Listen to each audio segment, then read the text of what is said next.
This video is dealing with quadratic word problems in systems. In this unit, we have been working with quadratic equations in three different forms when we are graphing. We've been looking at vertex form, standard form, and intercept form. So when we look at these word problems, the key to a quadratic word problem is being able to get the vertex. So for problem number 1, we have two towers that each rise 307 feet above the roadway. They are connected by this cable. If you look, the cable has the parabolic quadratic shape. Each cable can be modeled by the function y equals 1 over 7,000 quantity x minus 1,400 squared plus 27. We see that 2 there. Clearly we have a quadratic equation. Our first question we should be asking is, what form is that equation in? Well, it is in vertex form, where x is representing the distance.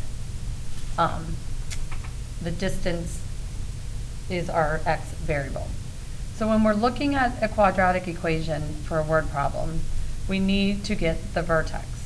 Since this is in vertex form, getting the vertex is pretty easy. Here we have our h and we have our k. So our vertex is 1,427. What we need to understand is, what do these represent? Well, the x part, or h part, represents the distance. The y, or the k, represents the height. So when our vertex, which is right here,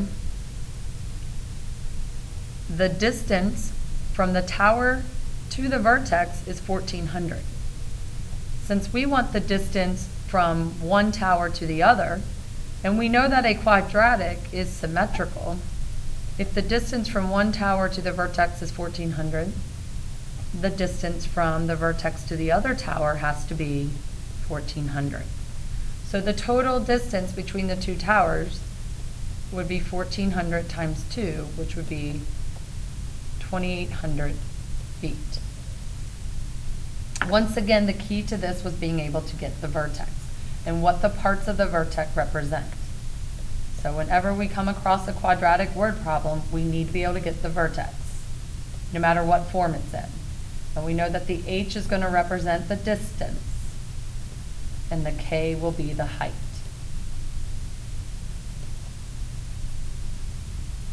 You'll notice the next problem, we're talking about a bionic mouse who has a parabolic jump, and he's looking for his food, and he encountered a 5-foot fence. Will he be able to continue his travels? Will he be able to jump high enough to clear the 5-foot fence? So when we look at this quadratic equation here, it is in intercept form.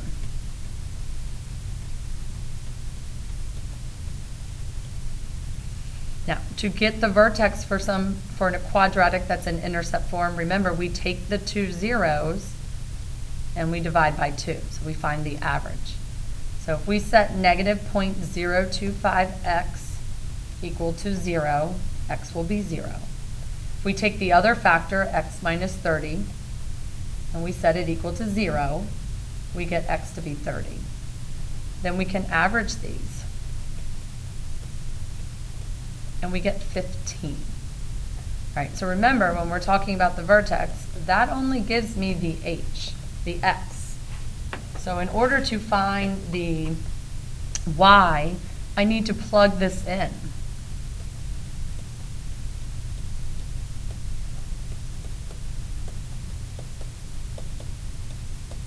And when you do negative 0.025 times 15, you get negative 0.375. And you're going to multiply that by negative 15.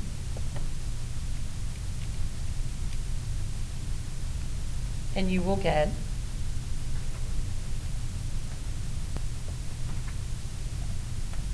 and you will get 5.625. Remember, this represents the height. the max height of that mouse's jump. So since its max height that it can jump is 5.625 feet, will it clear the fence? Yes. It will clear the fence.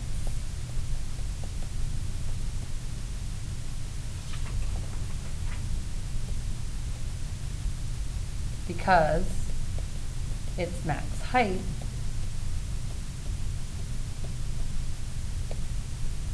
is 5.625.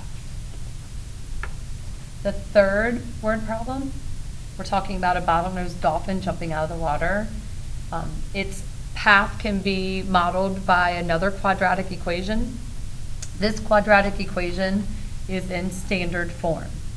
So once again, the key with all these is being able to get the vertex.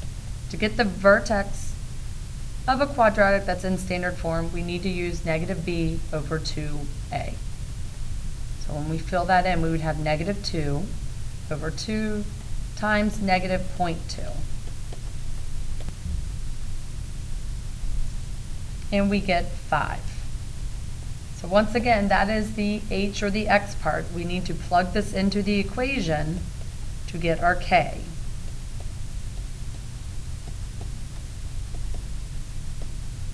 And when you plug this into your calculator, you will get 5. So what does this mean? We now have the h and the k, the vertex. Well, the h part says that the dolphin at its max height, it will go 5 feet. So the entire jump, remember, we double that, would be 5 times 2 would be 10. Now, how high is this dolphin? What's its max height? We're thinking the k part of our vertex. How high is this dolphin jumping is 5 feet.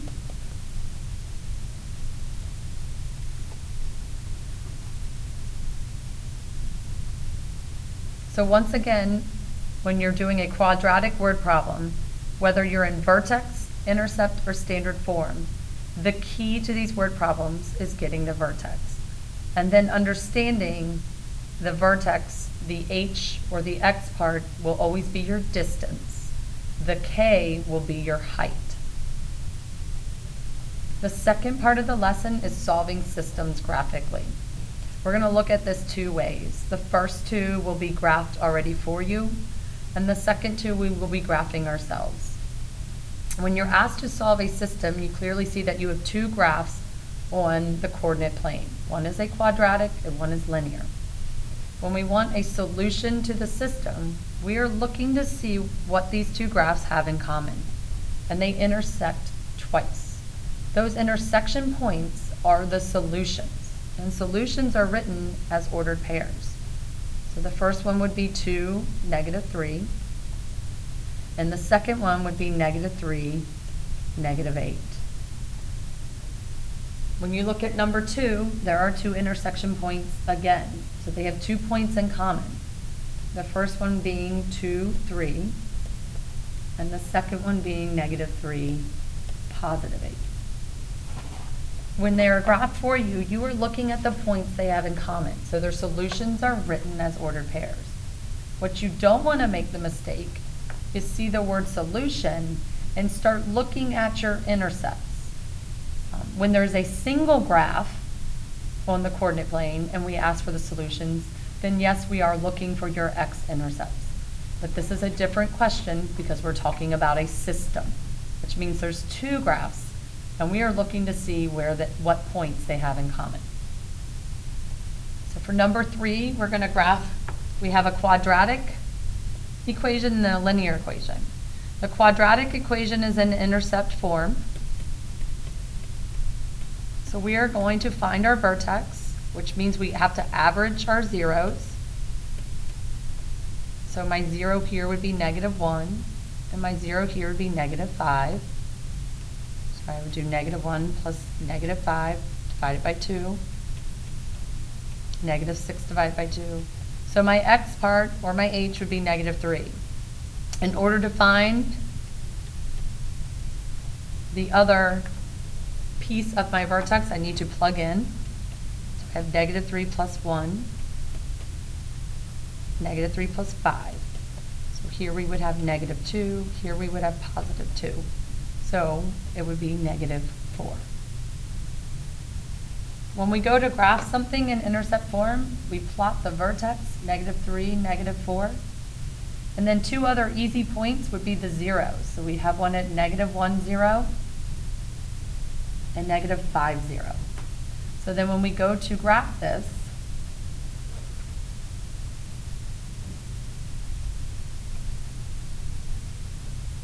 do the best you can, make it look like it's parabolic shape. And then you now have graphed your quadratic. The next graph is a line. So it's linear, so remember my starting point's on the y-axis at 5. So I go up 1, 2, 3, 4, 5. My slope is positive, so I'm going to go up 2 over 1, up 2 over 1. I can also go down 2 over 1. And I will connect my line. Once I connect my line, you're looking for points of intersection. So here you can see that we clearly intersect at 0, 5 and negative 4, 3.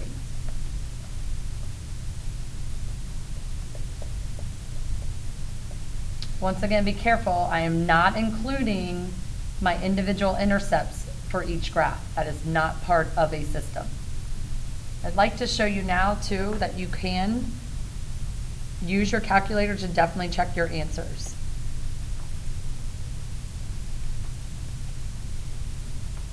So when you pull up your calculator, you can go to y equals and type both the quadratic equation and linear equation in. And then graph it. I do zoom 6 to get the standard picture. And I clearly see that it intersects twice. So there are two ways that you can get your solutions. If they're nice integer solutions, you can go to your table. And we can clearly see when x is 0, we have the same y value here. That indicates it's a solution. When x is negative 4, we have the same y value again. So here we have our two solutions. You could also determine your solutions by looking at your graph. And using the second calc feature, if you hit number 5, it will allow you to calculate the intersection. So not using the left arrow key, I can get close to the intersection point and hit enter. And then it pops me up with the red that tells me I'm on the second curve. Even though it's a line, your calculator will say curve. You hit enter, and you don't want to guess, so you hit enter, and you will see it will give you the intersection of negative 4, negative 3. In order to find the second zero, second calc, you have to go through the process again. So second calc, you hit number 5. Using your right arrow key, I get close to the other intersection point.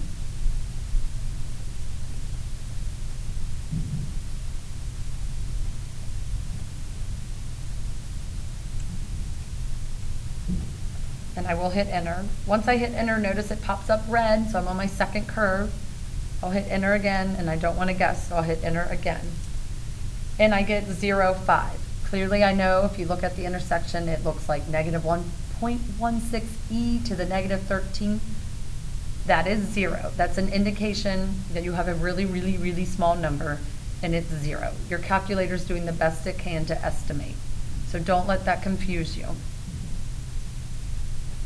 Okay. The final question we have is two quadratics. Even though the first one looks, it could be in standard form, it's also in vertex form, where there's no left or right shift, but we're moving down 2, and our A is 2. So my vertex here would be 0, negative 2.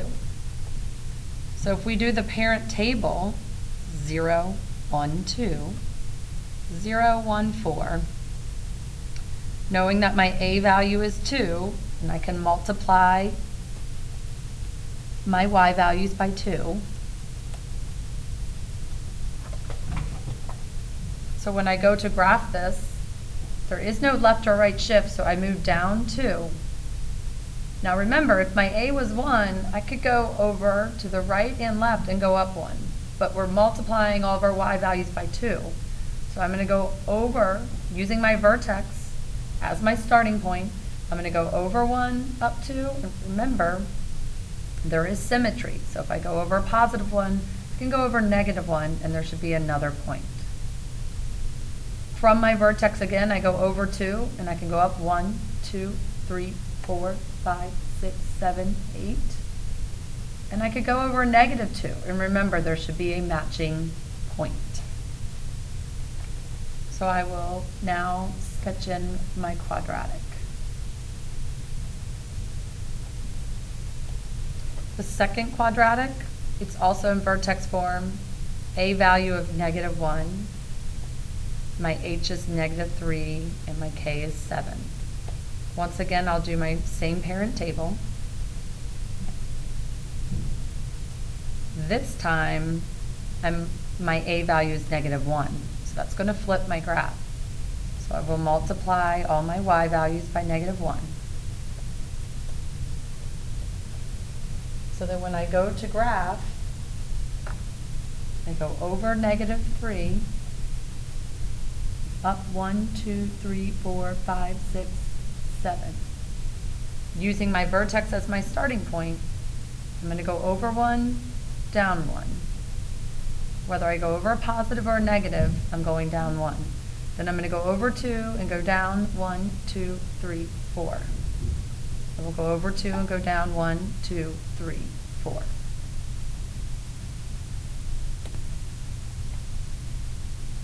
And even though I do not have this on my chart, but to help me see where we will be intersecting, because clearly there's a point there, if I were to add 3 on here, 3 squared would be 9, and 9 times negative 1 would be negative 9. So if I were to go over 3 units, I would go down 9, and you can clearly see that you hit the graph again. So from looking at our graph, our intersection points would be negative 2, 6, and 0, negative 2. Let's double check our answers by looking at the calculator. So if you go to your y equals and you type in your equation and then look at your graph, hopefully you can see if you graph correctly, and you can see that you have 2 intersection points here. One of them looks 0, negative 2, and the other one to be 2, negative 2, 6. So remember the 2 ways we can go to our table. And at 0, we have negative 2, negative 2. And at negative 2, we have 6 and 6. The fact that the y values are the same is an indication that those are our solutions for this system. Remember, the second way is we can go back to our graph, and we can hit second calc. We want the intersection, so we hit 5. And we can get enter on your first curve, and then you hit enter on your second curve, and you do not want to guess. So you get this, once again, this very ugly 3.987. But if you see that E, that's indication that this is 0. So it's 0, negative 2. To find the other intersection point, we have to go through the process again. So it's second calc, go 5, and now I'm going to use my left arrow to get kind of closer to that other intersection point.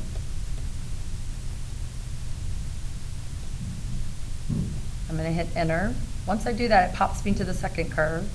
So I hit enter again, and I don't want to guess, so I'm going to hit enter one more time, and I get negative 2, 6. So we have shown you how to graph them by hand to get your intersection points. You can also look at the table on your calculator. That is only useful if they're nice integer points, or you can do the second calc, the intersection button on your calculator.